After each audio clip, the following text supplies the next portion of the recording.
Hey, how's it going? Welcome to Tell You What, the podcast. Our guest for this episode is Swedish musician, songwriter, one-person band Bror Gunnar Jansson. So it was last March. I was in Austin at the South by Southwest Music Conference when I first crossed paths with Gunnar. It was at a showcase put on by the wonderful Folk Alliance International, and as expected, it was an interesting and diverse lineup, among them Gunnar. And I had heard his music a little bit before this, and I was already intrigued. So out walks this tall, striking-looking Swedish man who sits down at a small drum kit, plugs in his electric guitar, and says, "I would like to begin with a song about snakes." And off he went. He unleashed a furious, garagey blend of blues and American folk. I was hooked. It was a great performance. We spoke briefly afterwards and tentatively planned for a podcast episode recording. So apart from the great show I witnessed, here's why I was intrigued and really looking forward to this conversation with Gunnar. How does a Swedish-born and bred musician become so influenced by, seemingly somewhat obsessed with, American roots and blues music? It is a long way, in several senses, from the Mississippi Delta to Gothenburg, Sweden. Secondly, scattered amongst Gunnar's catalog of several albums are a series of songs that revolve around a few characters he has invented. Criminals, murderers, and their mothers. Characters seemingly out of a Tarantino movie. His songs told the stories of their lives, and afterlives in some cases, in fact. From a songwriting perspective, I found this fascinating, of course. So in my head, as I looked ahead to this conversation, I crafted a space for Gunnar's story. Surely these paths he chose, writing songs that pay homage to and occasionally, in fact, name-check the great American blues players and some of their songs, and using the fictional characters as his vehicles, were part of some master plan to conquer the musical world. I expected to hear Gunnar connect the dots of his ambitious musical life plan as he explained these choices. So what did I get? Well, you can listen for yourself, but put simply, I was quite wrong. As Gunnar explains in various ways and answers to different questions, his is not a premeditated, calculated process to further his career. Instead, his musical decisions are made with his heart. He follows his muse and his instincts in the moment and does what feels right and fun. So I went into this looking for some kind of a blueprint, a master plan that would provide interesting insights. And instead, what did I find? I found an artist pursuing his craft in a pure and honest way and producing some great music in the process.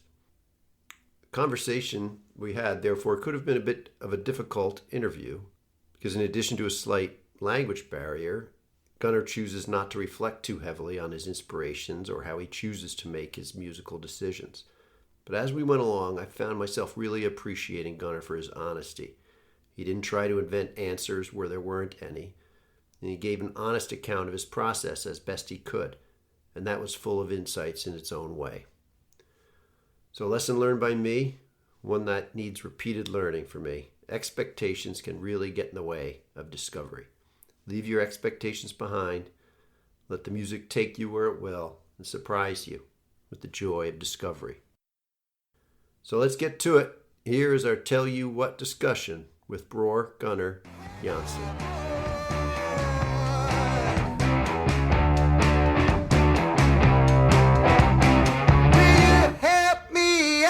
When I'm more than great, I can help you too if you let me. Helping each other out makes it much more dignified. Okay, Gunnar, welcome to Tell You What, the podcast. Thank you very much. Thank you for taking the time to meet with us. I am here in Evanston, Illinois at Tell You What Studios. You are in Sweden. Yeah, in Gothenburg, Sweden. Say that name again? Gothenburg, west coast of Sweden. Okay. And is that home for you? Yeah, that's my hometown. That's where I live. Did you grow up there? I grew up not far from here in a like a suburb, basically, to Gothenburg. Is where I grew up. So I've always been living quite close to Gothenburg all my Okay. life. Well, through the magic of the internet, we're able to have this conversation pretty Yeah. easily. So let's talk about your background a little bit. I understand your father was a jazz musician. Yeah, that's correct. He's a bass player. So this obviously would have been a big influence on your early years musically. Yeah, absolutely. I mean, he showed me so much music that I really enjoyed, and he took me to gigs, and I mean, his own gigs and rehearsals, but also, of course, a lot of other bands' gigs. Yeah, I grew up with a lot of music and a lot of jazz and folk and blues stuff from him. So when did you first pick up an instrument? I think, yeah, I was around 4. He had a cello back home in our apartment, but it was really big for me, so I played like a double bass because it was too big for playing like a cello. So I was standing and playing it like a, a double bass. You played the cello like a double bass. Yeah. That still would paint an interesting picture for a 4-year-old. Yeah. And so that was 4. And so then did you pick up piano, guitar soon after that? How did that go? It took, I mean, I only played around with the cello not for a very long time, I think. And Okay. then it took a few years before I started like really playing music. I was 10, I think, when I started taking saxophone lessons. I, that was like the first instrument that I played for real, so to speak. And then not very long after that, when I was 12 or something, I started playing around with the electric bass and guitar, and never really got to learn the piano. I don't know, it's like too logical. The piano is too logical for me. I can't handle it. That's interesting.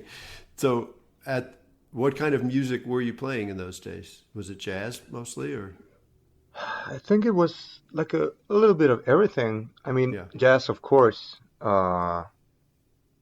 almost goes without saying, but also like, I mean, everything that I wanted to try out, soul, more rock and roll stuff.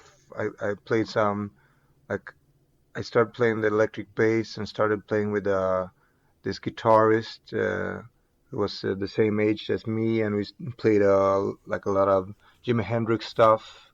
Right. And and then when I got a little bit older, started playing more like more heavy music, like more hardcore stuff, and also a lot of much more like folk music, like European, East European folk music. So a little bit of everything. And so you still do that. You still play a little bit of everything now. So Yeah. when did writing your own music start for you? Like when I was a kid and I didn't even play music, I made like little songs, but there were, I mean, for me there were songs, but for other people there weren't songs really. But so in one way I always like seen myself as a person who makes songs. Right. But I guess I was maybe 16 or something when I really started making my own music, I think. Right. That's still pretty early. So pretty much when you started taking music seriously, you were already deciding to write your own music. Yeah, sure. So were you performing at this age, 16, 17? Were you performing out in public at all? Yeah, sure. That's like when I started getting my first gigs was when I was, yeah, 16 maybe. And were you playing your own music at that time out in public also? Not much, no. Yeah. But I played in some different bands and but not much of my own music. Not Right. until I was 20 something, I think. That's when I started playing like my own songs out in public. Okay. So you've said you were playing a lot of different kind of music, had a lot of different influences, but a lot of your music shows a heavy influence of the early American blues. Absolutely.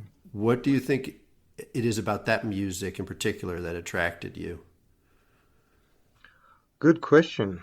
I mean, you're never really sure what it is, but like when I heard Muddy Waters like the first time, this song I Can't Be Satisfied, I still remember like the feeling that it gave me, like the feeling when I first heard that song, and it was I mean, and also the feeling is difficult to explain.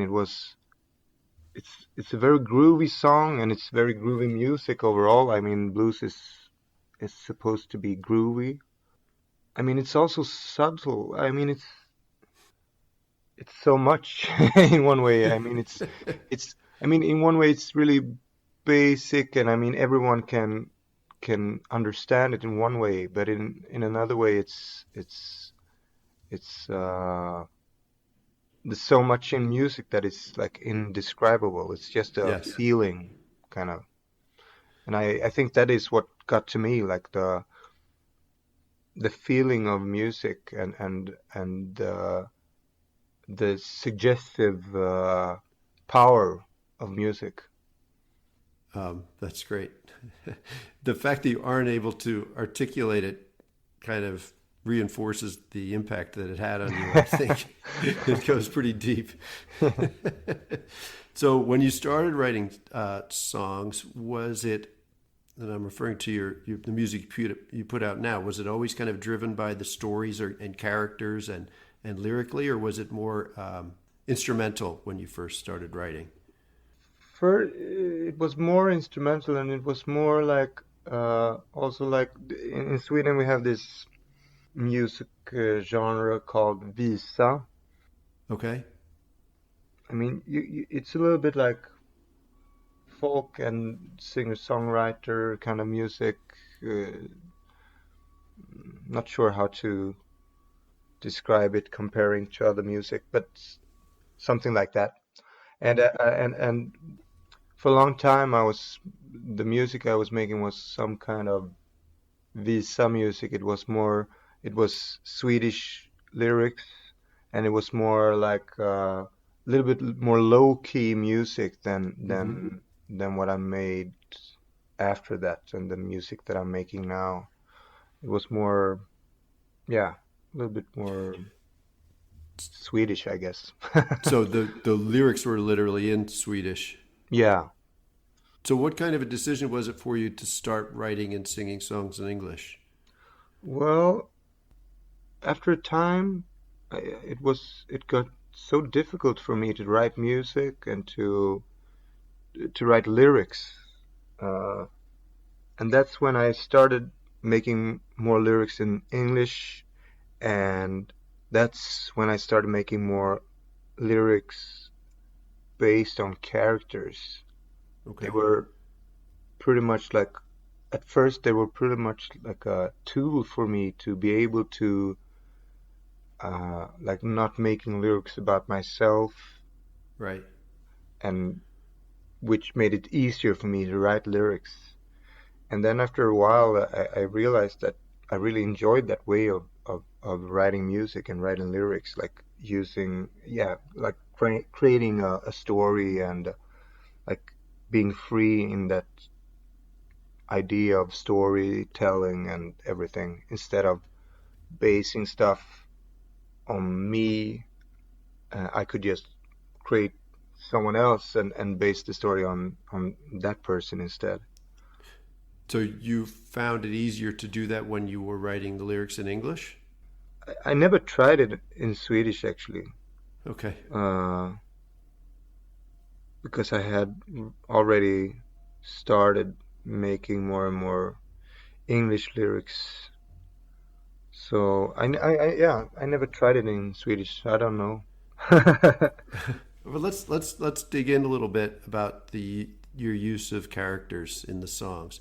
So you introduce characters into your songwriting. On some of your early records, you have a couple of characters that appear in multiple songs, right? So Yeah, for sure. I think I counted William and Mary Lee Dean. I think you have 10 different songs that you've Yeah, I published think. Yeah. involving those characters.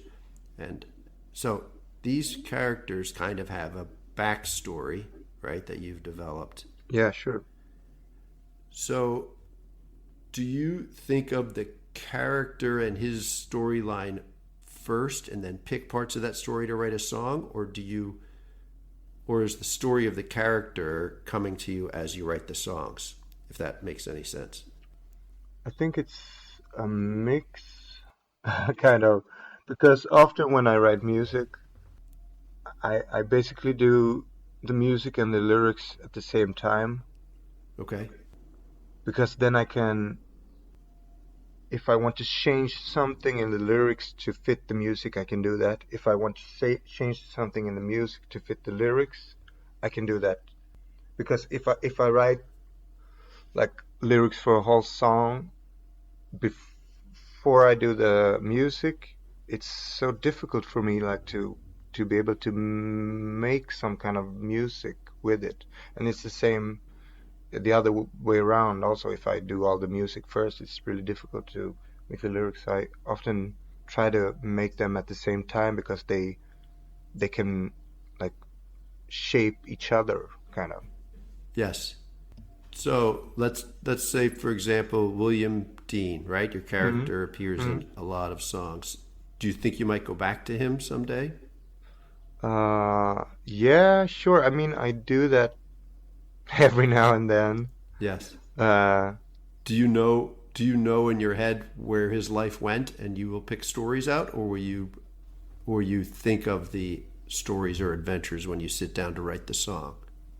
at first, I didn't know much about him, but it's the whole backstory of William has grown since then. So now I have like all from before birth to after he dies. I have the whole story basically. But yeah, I can pick like a part.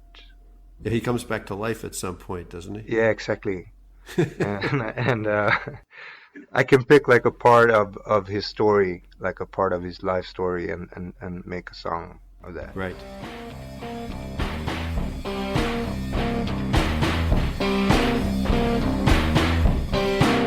My name is William, and I am bad.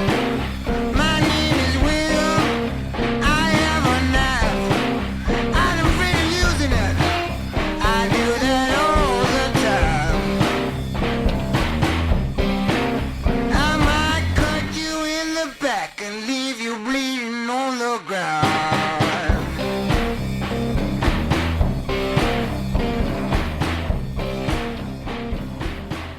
My next hope with William and Mary Dean is to be able to make like a combined album and graphic novel actually.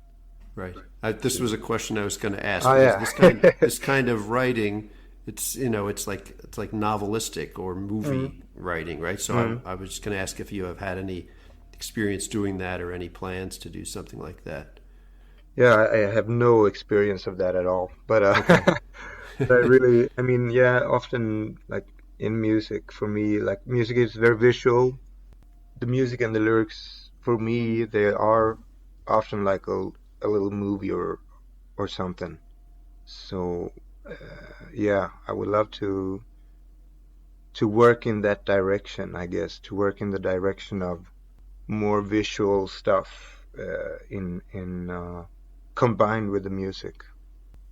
How do you think you landed on this idea in the first place about the writing through these stories of these characters? Well, I don't know. I mean, I think and I'm often like that. Like when I do something and I don't think much about it, and then afterwards I realize, you can do like that. You know, you just try out stuff and you just follow like an idea or a thought or something, and you don't think much about it, because when you have the inspiration, you don't need to think really, you just do. And Right. then after you can see and analyze it or something. I'm not very good at, and I'm not very fond of analyzing myself and what I Right. do. I have this. Um, I'm searching a word here in English. Right.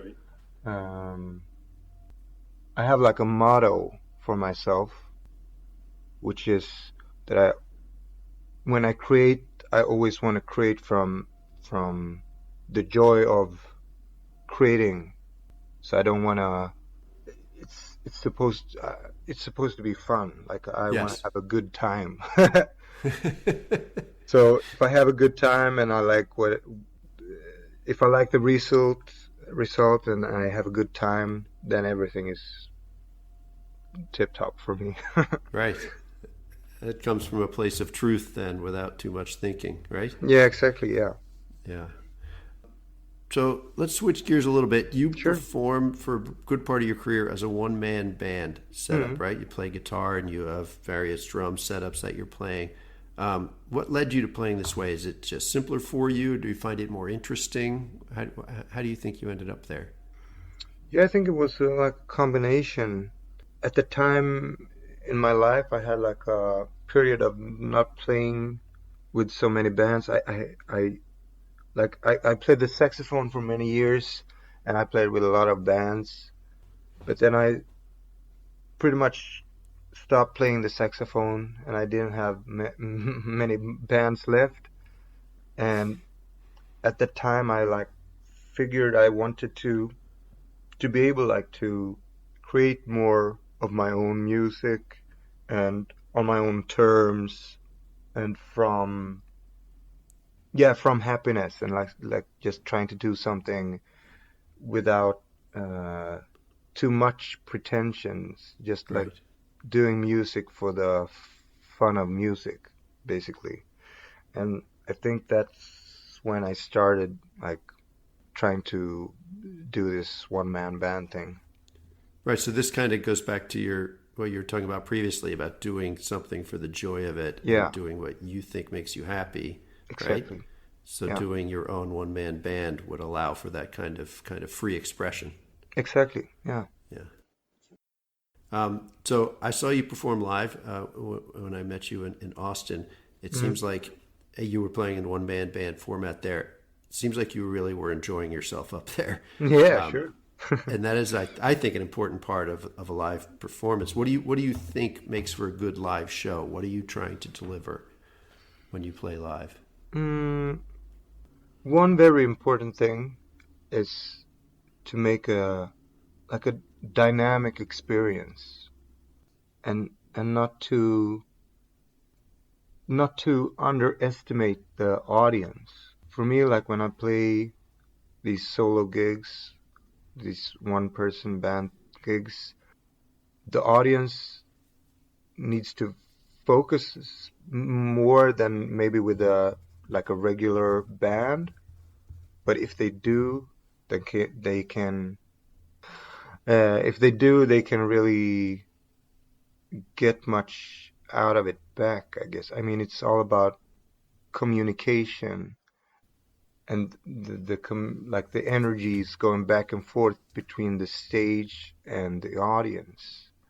And when you play in a band, that that communication isn't that important. I mean, it's important, but it's not as important as when you're alone on stage, because the music you play and create, you do it more together with the audience That's than interesting. Yeah.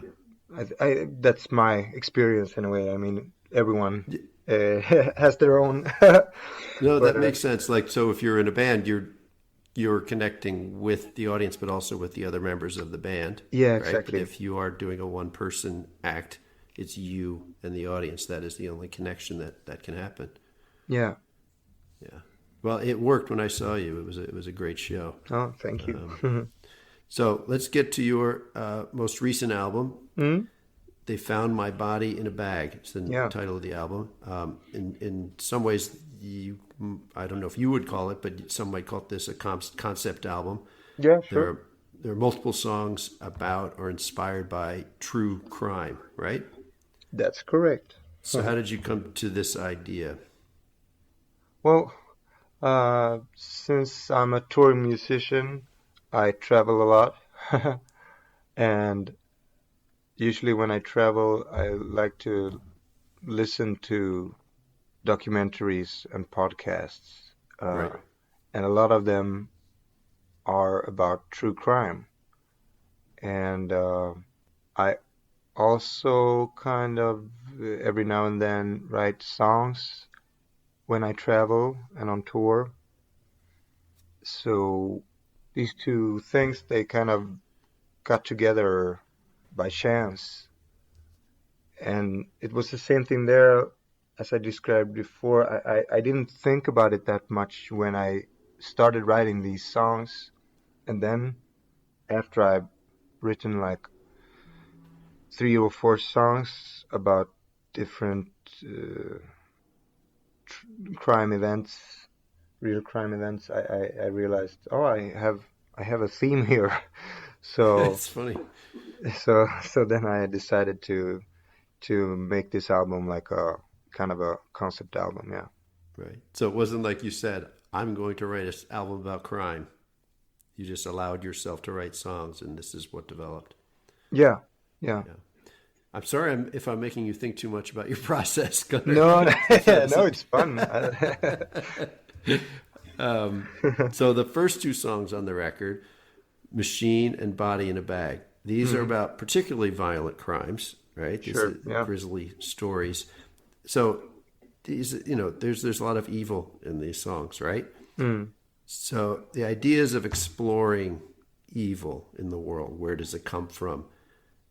These have been part of forms of creative expression for a long time. Books, movies, music. Is that part of what you think you're doing with these songs? Is kind of exploring what evil is?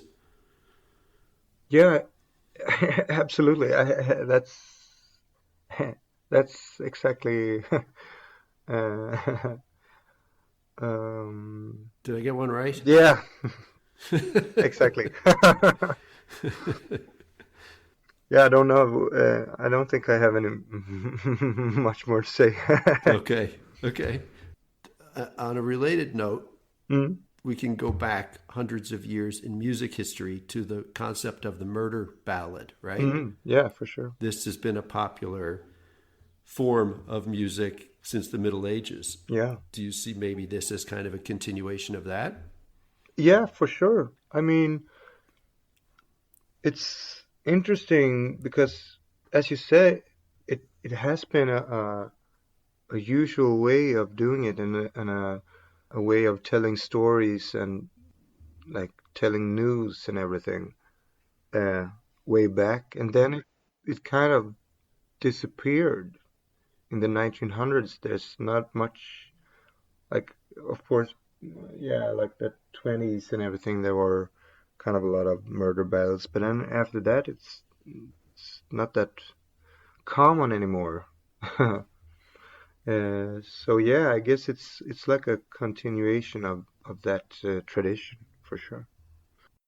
Let's talk about the song Stalker. Mm. The lyrics of the song are based, as I understand it, on text messages from a serial stalker. Yeah. And I found this song interesting musically because the second half of the song kind of turns into a repetitive kind of jam, if you will. Mm. And to me, this musically maybe represented kind of the relentless nature of the stalker's mind, right? Just kind of one track thinking. Oh, Is yeah. that maybe what you're going for? No. Wait. I just didn't think about it. It was just the joy of music. Yeah. Well, Yeah. maybe I figured out what you were thinking for you. Yeah. But I think it works well for that reason. I think Oh, yeah. musically, I think it kind of gets the theme of the stalker's mind. Oh, yeah. I haven't thought about it at all, but why not? For sure. But now you can say that to the next interviewer. Yeah, exactly.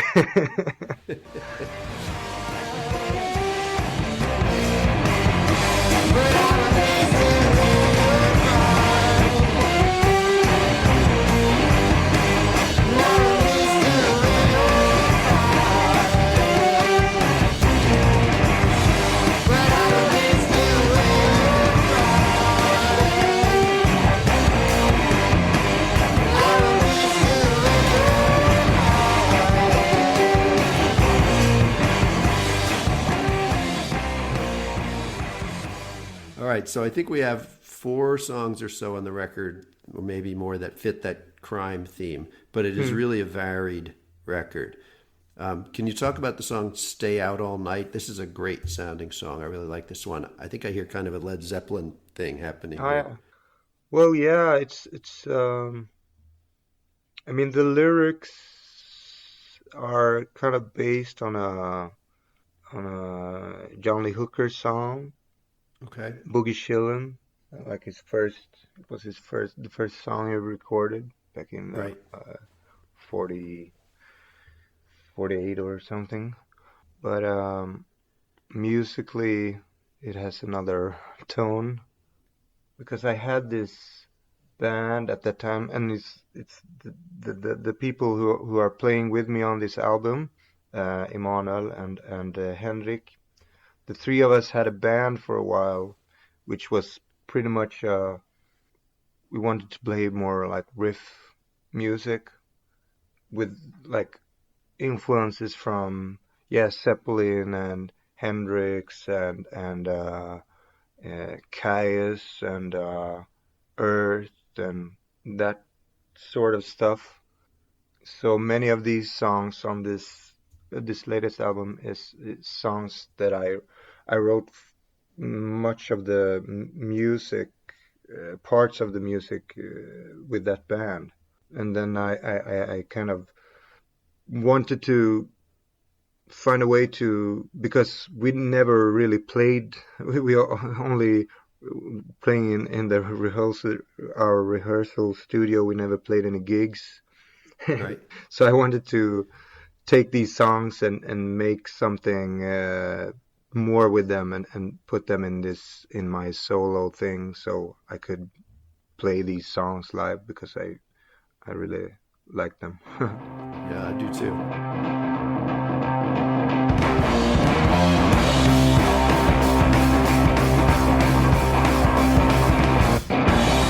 I know you don't love me, but make me stay out all night long.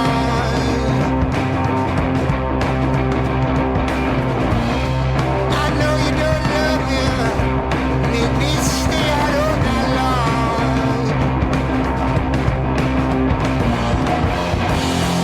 Oh, don't you please, I wanna show you that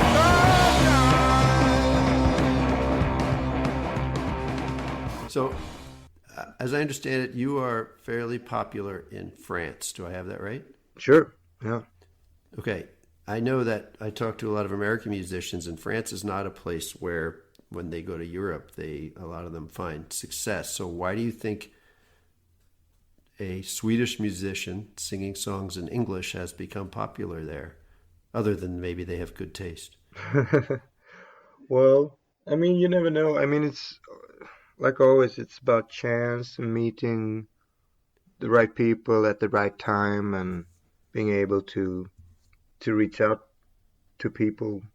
Like I met up with this small French label. Decided to release an album at the label, and uh, as it turned out, this guy who had the label was really good with PR and everything, and he landed some really good PR and playing in TV shows and radio shows and everything. So, uh, which was a good platform. Right. Uh, yeah, I mean, it was a combination of luck and hard work. Yeah. Do you do a lot of shows in France? Yeah, I mean it's a little bit on and off, but this year it's quite a few shows in France. I think this fall here is maybe 20 gigs in France. That's a lot. Yeah, Yeah. so yeah, it's good. Let's talk about another song. Mm? Um, One of my favorite sounding songs on the record. There's a Killer on the Loose. Mm-hmm. This is a fun sounding song. It's kind of a blues stomper. It's got Yeah. maybe some punk roughness to it, right? Mm. But lyrically, not so fun, right? So you have Yeah. a lyrically dark song set to kind of a bouncy blues beat, right? Yeah, I mean actually was kind of a weird and a little bit scary time when I wrote this song because yeah, there was this killer on the loose on our street. He Oh, wow. made his way into apartments at night, and I think he was a junkie, like looking for money, but killed one person and stabbed another person, and he was like trying to hunt down a third person who actually fell from a balcony to his death. So it and everything, all that stuff happened like around the corner from where we live. Wow. So it was a weird time. So a true crime story, but also comes from a personal experience. Yeah, yeah. Please don't kill me. Please don't kill me with your knife. Please don't kill me. Please don't kill me with your knife. I've been working hard. Lord, I live a man's life.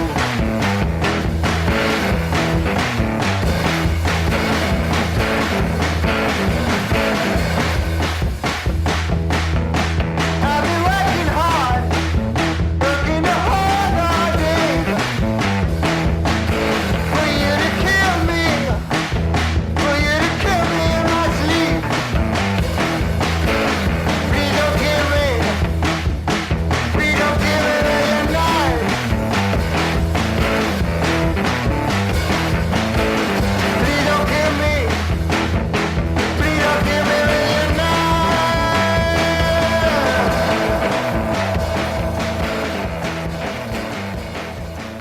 So on this record, there are the crime, true crime songs, right? Some real rock and roll songs. And then there are two instrumentals.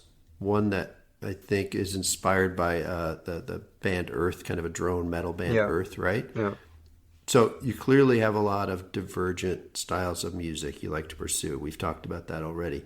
How do you feel about people when people try and categorize music, and your music in particular? Obviously, that wouldn't seem to work with you, but people are still going to try and do it, right? Yeah, sure.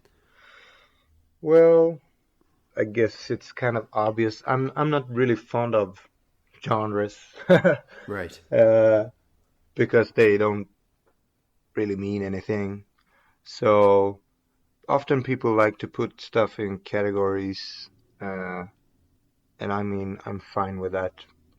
Kind of doesn't really matter for me. Okay. I mean if You're going to keep doing what you do. Yeah, exactly.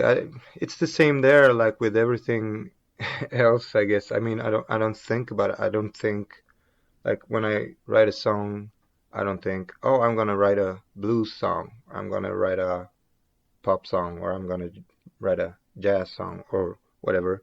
I'm just gonna be like, oh, I want to write a song, Right. and what it sounds like in the end, or what you like would categorize it as. For me, it's secondary. Right. That's other people decide. Yeah, I'm not gonna be grumpy about it or anything. I mean, if someone calls it something, whatever. I mean, it doesn't really matter what people call it. It's just, Yeah. I mean, if people enjoy the music, then they can call it whatever they like. I think that's a healthy attitude. Um, let's talk about one of your older songs. I think it's one of my favorites. Moan Snake Moan Part 3. Oh, okay, yeah. The Bear Snake. Now, you also released earlier on a different album, Moan Snake Moan Part 1, Rattlesnake. Now, these songs, I'm guessing, are maybe a tribute of sorts to the old Blind Lemon Jefferson song, Black Snake Moan. Sure. Part of where that comes from. So what's going on with all the different snakes? That's my first question. Second question, what happened to snake number 2? Okay, yeah. Well, I can tell you. Okay, we can start with the snake number 2. Okay. It's released on an EP I made, released on a small German label, but they only made 49 copies. Okay. Because that's his thing. The guy who has this label, he likes to do weird, really small releases. Right. So he made this 49 copy EP where there is a version of the part 2. Okay. And yeah, as you were saying there, Blind Lemon Jefferson is one of the inspirers, so to speak. Another one is Clifton Chenier made a song called something, also with the snake thing. I mean, there's a lot of snake songs out there, I guess. But specifically, the number 3 is, I made it for, do you know the record label Bear Family Records? No. Okay, it's not so strange in America, of course, because it's a German label. They release a lot of, American folk stuff. Okay. And a few years ago, they had a 40-year anniversary. So they wanted to do like a big 40-year anniversary box with records. So they asked a bunch of different artists to either write a song or to play some old song with the bear somewhere in the lyrics, Okay. or in the title. So that's where the bear snake came from. Yeah, exactly. And also, like, I don't know if you like the bear snake. It's a term from American football, I think. Could be. I think it's this. I don't remember exactly because I was like looking around on internet, but I think it was this one workout thing in American football, which was some kind of very demanding workout. Oh, I see. A drill. Yes. Yeah, a drill. Yeah. Yes. And for me, it became, I don't know how, but in my mind, it became a voodoo spell. Okay. So this song, the lyrics of this song is like a voodoo spell where the spellcaster makes you stupid and not being able to like decide what you do. You become a little bit like a stupid zombie or something. That's the idea of the song. Well, it's a great one. I really like it.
So I think we're going to finish up here. Let me ask you this: these days when you tour, are you touring with a band, or are you doing still the one-person band thing? And what do you look? It's a little bit of both.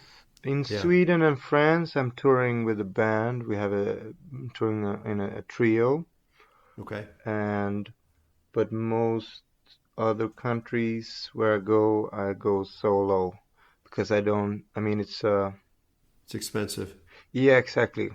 Yeah. And also, yeah, to fit it, being able to do it like both economically and practically in other ways. Right. I need to play solo gigs every here and there, Right. but it's a good combination because I played so many solo gigs, so I was a little bit tired of it. Yeah. But now, since I'm touring a lot of trio gigs as well, it's the solo part has been getting more fun again. Like I enjoy them more than I did maybe a year ago or something. Right. Makes sense. And any chance we'll see you back in the United States anytime soon? Yeah, hopefully. Nothing is quite clear yet, but I think, yeah, there's a good chance that I will playing little bit in 2020 actually, but yeah, not sure yet, but hopefully. Well, we look forward to that. Thanks. Gunnar, thanks very much for taking the time to talk with us. I think you have a very healthy approach to your creative life. Thank you. I hope I didn't make you think too much about it. I don't want to get in the way. I don't want to get in the way of your process. No worries. But I appreciate your sharing some of your process and talking about your songs with us. And I look forward to seeing you live back here in the U.S. sometime soon. Thank you very much. Thank you for having me. Okay. Thanks, Gunnar. Thanks.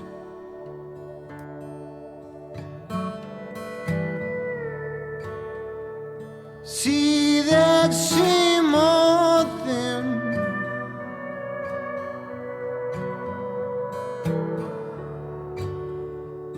driving down that road once again. It's polluted now, just like it was. Feel like heavy load on my shoulders while I fight the tears.